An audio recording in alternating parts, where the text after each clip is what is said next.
చక్రవర్తి లంకాధిపతి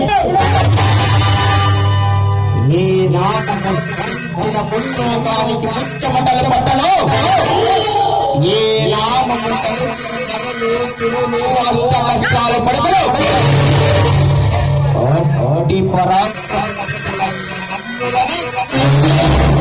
నీచులు తుచ్చులు అల్పులు అలములు ఈ ఊరిన బడబికారిಗಳು మమ్ములని అవహేళన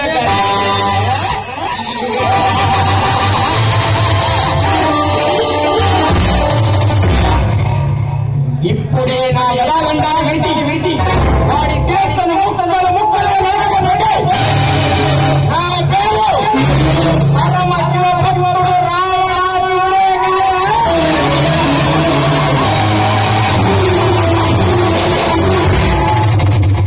గురుదేవో మహాదేవో గురుదైవ పరబ్రహ్మాస్మై తస్మై శ్రీ గురవే నమః.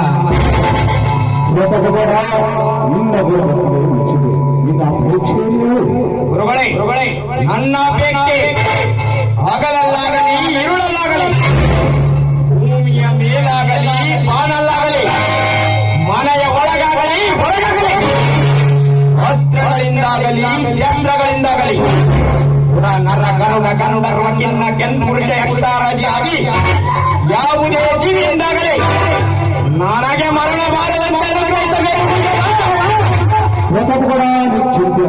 ಶ್ರೀ ಶ್ರೀಕಟೇಶ್ವರ ಶ್ರೀ ಗುರು ಪುಟ್ಟ ಜಸ್ವಿಂದ ಮೇರೆಗೂ ಯಾವುದೇ ತೊಂದರೆ ಬರಲ್ಲ. ಕಾಲಾಯ ತಸ್ಮೈ ನಮಃ.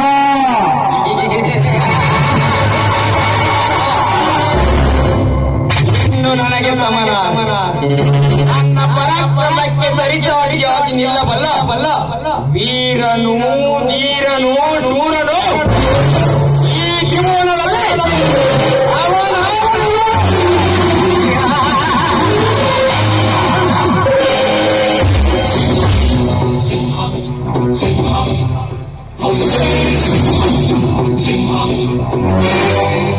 ಇಲ್ಲಿ ನಾಟ ಸಾರ್ವಭೌಮನು ನಾನೇ ನಾಟ ಚಕ್ರವರ್ತಿ ನಾನೇ. ಯಾಕಂದ್ರೆ ನಾನು ಅವ್ರಿಗೂ ಹತ್ರ ಟ್ರೈನಿಂಗ್ ತಗೊಂಡಿಲ್ಲ ನಾನಲ್ಲ ಸೈನ್ ಅಪ್ ಮಾಡೋ ಎಕ್ಸ್ಪೀರಿಯನ್ಸ್ ವಿಲನ್ಗಳಿಗೆ ಟಕ್ಕರ್ ಕೊಟ್ಟು ನಿದ್ದೆಗೆ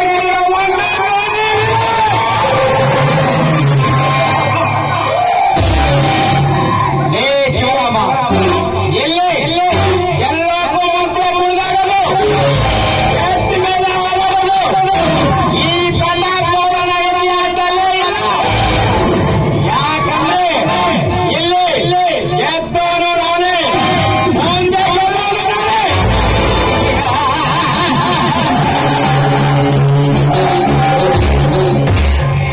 ಹೇಳಿ ಕೇಳಿ ಚಾಲೆಂಜಿಂಗ್ ಸ್ಟಾರ್ ಡಿ ನಾನು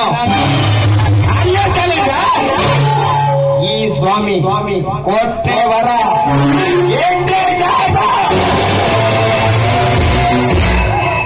ಧನಮೂಲಂ ಇದಂ ಜಗಂ. ದುಡ್ಡು ದುಡ್ಡು ದುಡ್ಡು ದುಡ್ಡಿದ್ದವೇ ಈ ದುನಿಯಾ. ಇಸ್ಲಿಯೇ ಕೇಳ್ತಾ ಹೇ ಪೈಸಾ ಕಾ ದುನಿಯಾ. ಇಲ್ಲಿ ದುಡ್ಡು ಹೇಗಾದ್ರೂ ಬರಲಿ, ಯಾವ ರೂಪದಲ್ಲಾದ್ರೂ ಬರಲಿ, ದುಡ್ಡು ಮಾಡಬೇಕು, ಶ್ರೀಮಂತರಾಗಬೇಕು. ಅದಕ್ಕಾಗಿ ನಮ್ಮಂತ ಶ್ರೀಮಂತ ರಾಜಕಾರಣಿಗಳು ಸೀಕ್ರೆಟ್ ಫ್ಯಾಕ್ಟರಿ ಕಟ್ತೀವಿ. ನೀವೆಲ್ಲರೂ ಸೇದಿ ಸಾಯ್ತೀರಿ, ನಾವು ಶ್ರೀಮಂತರಾಗ್ತೇವೆ. ನಾವು ತಂಬಾಕು ನೀವೆಲ್ಲರೂ ತಿಂತೀರಿ, ತಿಂದು ಸಾಯ್ತೀರಿ,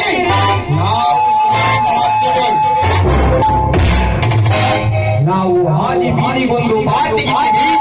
ನೀವೆಲ್ಲರೂ ಹೆಂಡ್ರು ಮಕ್ಕಳು ಎನ್ನದೆ ಮನೆ ಮಠ ಮಾರಿಕೊಂಡು ಕೂಡಿದು ಸಾಯ್ತೀರಿ,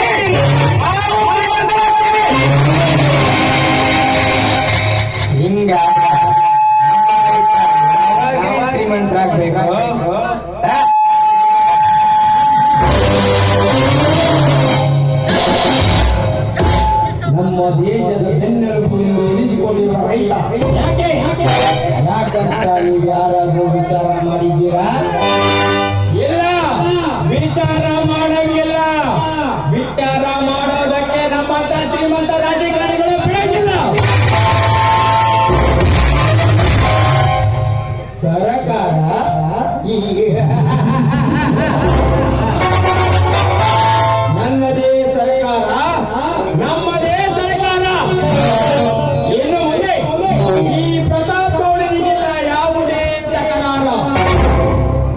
ಪ್ರತಾಪನ ಸರ್ವಾಧಿಕಾರದ ಮುಂದೆ ಹುಡಿಗಟ್ಟಿ ಹೋಗುತ್ತದೆ ಎದುರಾಳಿಯ ಜನಬಲ.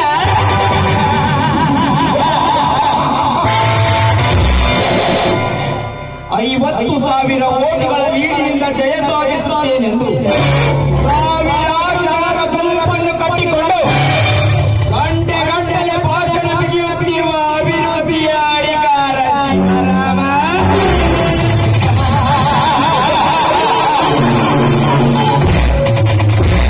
ನಿನಗೆ ಹೇಗೆ ಕೂಟ ಜಡಿದೆ ಗೊತ್ತಾ?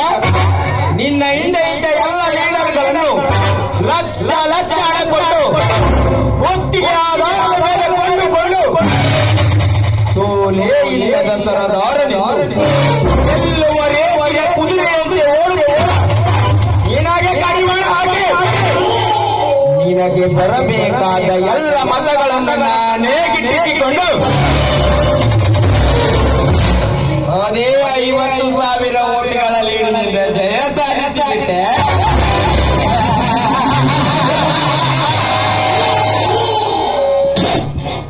ಇನ್ನು ಮುಂದೆ ಈ ಪ್ರತಾಪ್ ಗೌಡ ಈ ತಾಲೂಕಿಗೆ MLA ಅಷ್ಟೇ ಅಲ್ಲ, ಈ ಜಿಲ್ಲೆಗೆ ಮಂತ್ರಿ. ಇನ್ನು ಮುಂದೆ ಆರಂಭ ಈ ಪ್ರತಾಪ್ ಗೌಡನ ರಾಜಕೀಯದ ಚದುರಂಗದ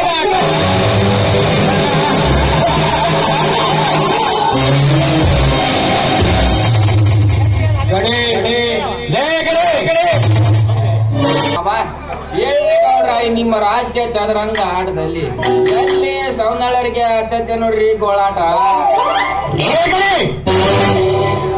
ಜನರಿಗೆ ಗೋಳಾಟ ಹಚ್ಚುವುದಕ್ಕೆ ಅವರೇನಾದರೂ ಪುಕ್ಸಟ್ಟೆ ಓಟು ಹಾಕಿದ್ದಾರ? ದೊಡ್ಡ ಕೊಟ್ಟಿದ್ದೇನೆ ಮಗನೇ. ನಾ ಕೊಟ್ಟ ದುಡ್ಡಿನಿಂದ ನಾಯಿ ಬಾಲ ಬೆಕ್ಕರಂತೆ ಬಂದು ನನಗೆ ಓಟ್ ಹಾಕಿದ್ದಾರೆ ಅಂದಾಗ ಈ ಪ್ರತಾಪ್ ಗೌಡ ಯಾರ ಅಂಗಿನಲ್ಲೇ ಬಂದಿಲ್ಲ. ಕರೆ ಶ್ರೀಗೌಡ್ರ ನಿಮ್ ಮಾತು ಕರೆ ಐತಿ. ಒಬ್ಬೊಬ್ರು ಕೈಯಾಗ ಒಂದೊಂದು ಪ್ರೂಫ್ ಮಾಡ್ರು ಕೊಟ್ಟು ಕಿಸೆದಾಗ 200 ರೂಪಾಯಿ ರೊಕ್ಕ ಇಟ್ಟು ಓಟ್ ಹಾಕ್ಸ್ಕೊಂಡ್ರಲ್ಲ ನೀವು. ಆದ್ರೂ ನೀವು ಮತ್ತೊಬ್ರು ಅಂಗನ್ಯಾಗ ಬದುಕಾಕ ಯಾಕೆ ಹೊಂಟೀರಿ?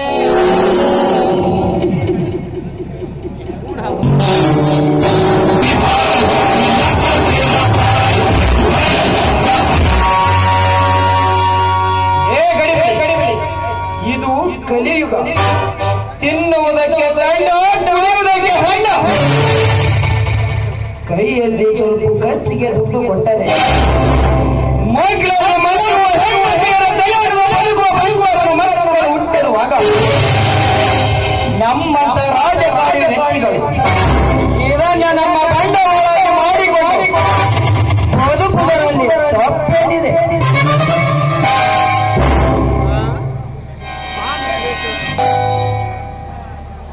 ನಮಸ್ಕಾರ ಜಿಲ್ಲೆಯ ಮಂತ್ರಿಗಳಿಗೆ.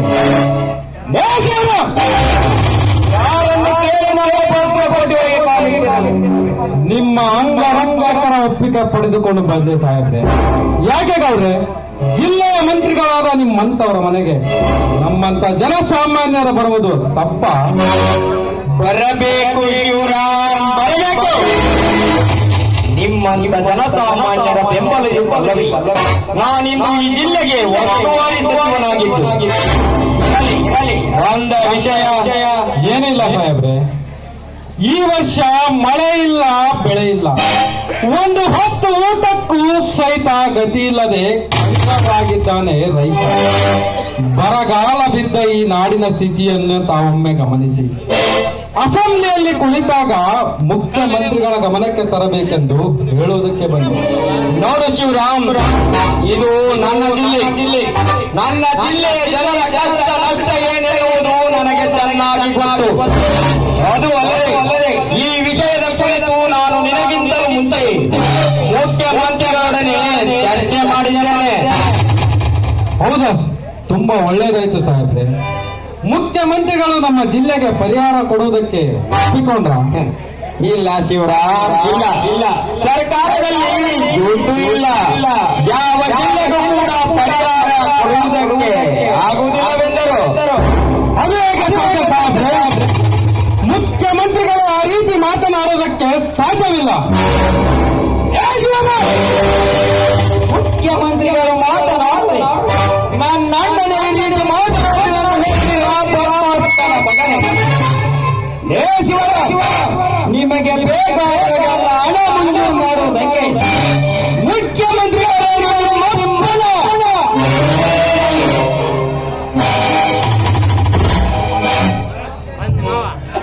ಏನು ನಿಮ್ಮಪ್ಪನೇ ರಾಜ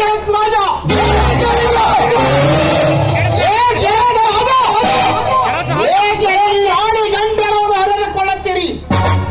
ನಿಮ್ಮ ಸ್ವಾರ್ಥಕ್ಕಾಗಿ ಹಲವಾರು ಬಡಿಗಟ್ಟನ್ನು ಮಂಡಳಿಸಿ ನೂರಾರು ವಾಕ್ಯಗಳನ್ನು ನೀಡಿದ ಭೋಗ್ಯವಿದಾತರು ನೀವು. ಅವರ ಹೆಸರಿಗೆ ಮಸೆ ಬಡಿಯಬೇಡ. ಕಂಠಪಟ್ಟವು ಕನಿಕರಿಸ್ತಾ ನೀನು ಕಂಠಪಟ್ಟ ಒಂದೇ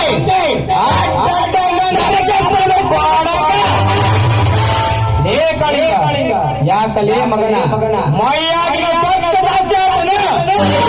ನರ ನರ ತೆಗೆದುಬಿಟ್ಟೇನು ಮಗನೇ. ಯಾರ ಮನೆಗೆ ಬಂದಿದ್ದೀಯಾ, ಯಾರ ಎದುರು ನಿಂತಿದ್ದೀಯಾ, ಏನು ಮಾತಾಡ್ತಿದ್ದೀಯ ಅನ್ನೋದಕ್ಕೆ ಅವರಿಲ್ಲ ನಿನಗ. ಒಳಗಾಕಿ ಕುಂತಿದೆ ಅಂದ್ರೆ ಚೀರೋಕೆ ಕಣ್ಣಿರಬಾರ್ದು, ಇಂದ್ರಕ್ಕೆ ಕೈ ಕಾಲಿರಬಾರ್ದು ಮಗನ. ಹಂಗ ಮಾಡ್ತಿ ಬಿಟ್ಟೇನು. ಅವನು ನಿಮ್ಮಪ್ಪ ನಿಂಗನ ಸಾಟಿಯನ್ನು ಪ್ರತಾಪ. ಅವನು ರೈತನ ಮಗ ಅದೀನಿ. ನಿಮ್ಮಂತ ರಾಜಕೀಯ ವ್ಯಕ್ತಿಗಳಿಂದ ಒಂದೇ ಕೈಯ ನಮ್ಮನ್ನು ಮುಟ್ಟಿದರೆ ನೂರಾರು ರೈತರ ಕೈಯನ್ನು ಮುಟ್ಟಿ ಸಮೇತ ಓಡಿಸುತ್ತೆ. ಎತ್ತರ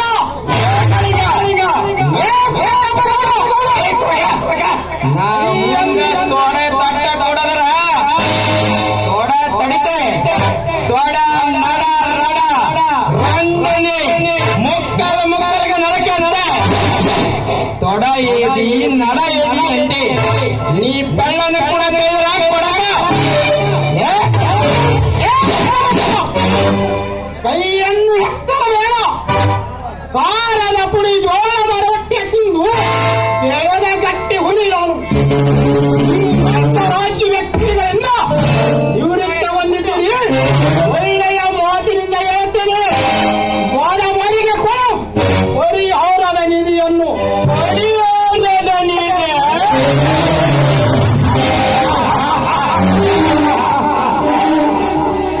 ತಿರುಕನ ಮಗನೇ.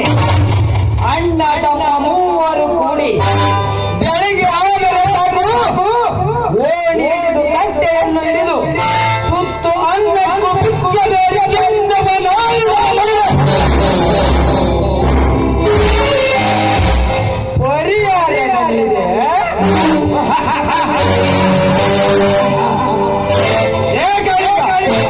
ಕಂಡವರಿಗೆಲ್ಲ ಪರಿಹಾರ ನಿಧಿ ಕೊಡುವುದಕ್ಕೆ ಸರ್ಕಾರವೇನು ದುಡ್ಡು ಬೆಳೆಯುವ ಗಿಡ ನೆಟ್ಟಿಲ್ಲ. ಯಾವಾಗ ಯಾರಿಗೆ ಎಲ್ಲಿ ಪರಿಹಾರ ಕೊಡಬೇಕೆಂಬುವುದು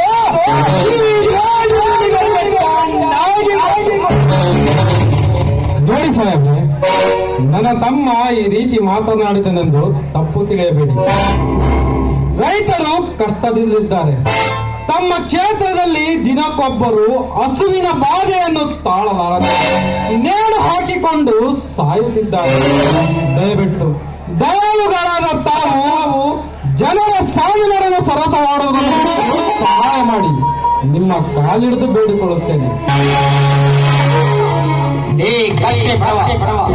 ಇಷ್ಟೊತ್ತು ನಿನ್ನ ತಮ್ಮ ನಾನೊಬ್ಬ ಮಂತ್ರಿ ಎನ್ನುವುದನ್ನು ಮರೆತು ಬಾಯಿಗೆ ಬಂದಂತೆ ನೋಡಿದರು. ಏನು ಮರ್ಯದ ಮೂಕ ಬಸವಣ್ಣನಂತೆ ಸುಮ್ಮನೆ ನಿಂತುಕೊಂಡು ಈಗ ಸಹಾಯ ಮಾಡಿ ಎಂದು ತಿಳಿಯುತ್ತಿದ್ದೇವೆ.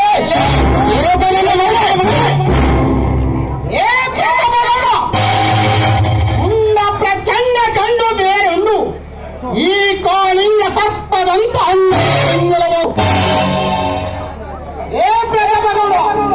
ಮುಂದಕ್ಕೋ ಕಾಳಿಂಗ, ನೀನೇನಾದರೂ ಅವರ ಮೇಲೆ ಕೈ ಎತ್ತಿದ್ದೇ ನಿಜವಾದರೆ ಈ ನಿನ್ನ ಅಣ್ಣನ ಮೇಲೆ ಆಣೆ. ಬೇಡಪ್ಪ ಕಾಳಿಂಗ, ನಿನ್ನ ಸಿಟ್ಟನ್ನು ಸ್ವಲ್ಪ ಶಾಂತಿ ಮಾಡಿ. ಅವರು ದೊಡ್ಡವರು, ಮೇಲಾಗಿ ನಮ್ಮಂತ ಬಡ ರೈತರ ಸಾಲವನ್ನು ಕೊಟ್ಟು ಜೀತದಾಳಾಗಿ ದುಡಿಸಿಕೊಳ್ಳುವ ಶ್ರೀಮಂತರು. ಅಂತವರು ನಮ್ಮಂತ ಬಡ ರೈತರನ್ನು ಒದೆಯೋದ್ರಲ್ಲಿ ತಪ್ಪೇನಿದೆ ಕಾಳಿಂಗ? ಹೋಗೋಣ. ಈ ನಿಟ್ಟ ಹಾಳೆಯನ್ನು ಬೇಗನೆ ತೆಗೆದು ಹಾಕಿ ನೋಡಣ್ಣ. ಈ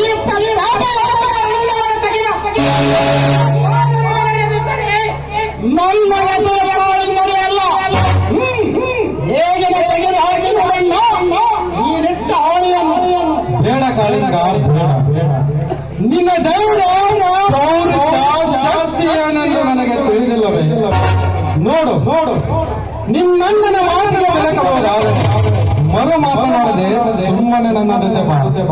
ಇಲ್ಲವಾದರೆ ನಿನ್ನಿಷ್ಟವಪ್ಪ. ನನ್ನ ಗುರಿ ಹಾಳಕ್ಕೆ ಹೋಗಿ ನನ್ನ ತಮ್ಮ ಯಾರಿಗೆ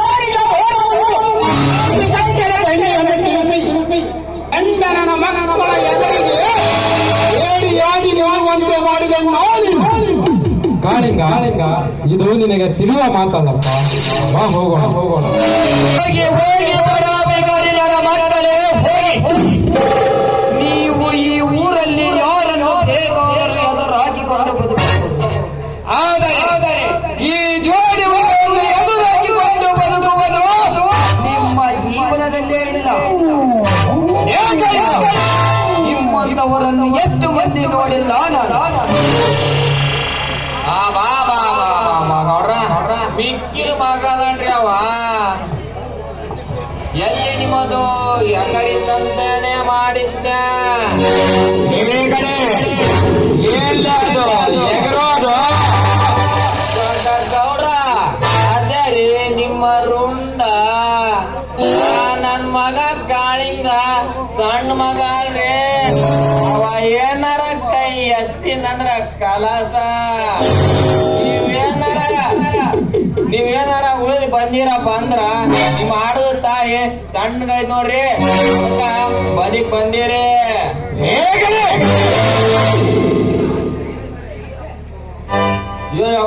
ಗೌಡ್ರ ಅದಕ್ಕ ಹಾಕ್ರಿ ಮುಂದ ಬೀಡಿನ. ಹತ್ತನ ಮಗನೇ ನಿನಗೆ ವಯಸ್ಸಾದಷ್ಟು ಬುದ್ಧಿಗಳಲಿಲ್ಲ. ನಾನು ಎಲೆಕ್ಷನ್ ಅಲ್ಲಿ ಎಷ್ಟು ದುಡ್ಡು ಖರ್ಚು ಮಾಡ್ತೀನಿ ಗೊತ್ತಿಲ್ಲ. ಹತ್ತಲ್ಲ, ನೂರಲ್ಲ, ಲಕ್ಷ ಅಲ್ಲ, 100 ಕೋಟಿ ಹಣವನ್ನು ಹಾಳು ಮಾಡಿಕೊಂಡು ಎಲೆಕ್ಷನ್ ಅಲ್ಲಿ ಗೆದ್ದು ಬಂದದ್ದು ಈ ಬಡ ಬಿಕಾರಿಗಳ ಸೇವೆ ಮಾಡೋದಕ್ಕ. ಬಂಡವಾಳ ಹಾಕಿದ್ದೀವಿ, ಬಂಡವಾಳನ ಬಡ್ಡಿ ಸಮೇತ ತೆಗಿತೀವಿ. ಇದೇ ಈ ಪ್ರತಾಪ್ ಗೌಡನ ರಾಜಕೀಯದ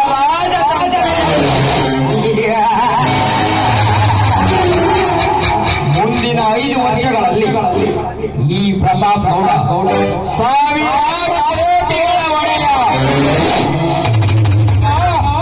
ನಾನು ಆ ಕಾಳಿಂಗನನ್ನು ಎತ್ತಿ ಬಿಡಲೆ. ನೋಡು ಚರ, ನಾವು ಯಾವುದೇ ಕೆಲಸ ಮಾಡಿದರೂ ಅದು ನಮ್ಮ ಹೆಸರಿಗೆ ಕಳಂಕ ತರುವಂತಿರಬಾರದು. ಆ ಕಾಳಿಂಗನ ಕತೆ ಮುಗಿಸೋದಕ್ಕೆ ನಾನೊಂದು ಗ್ಯಾಂಗ್ ರೆಡಿ ಮಾಡಿದ್ದೇನೆ. ನಡೆ ಹೋಗೋಣ.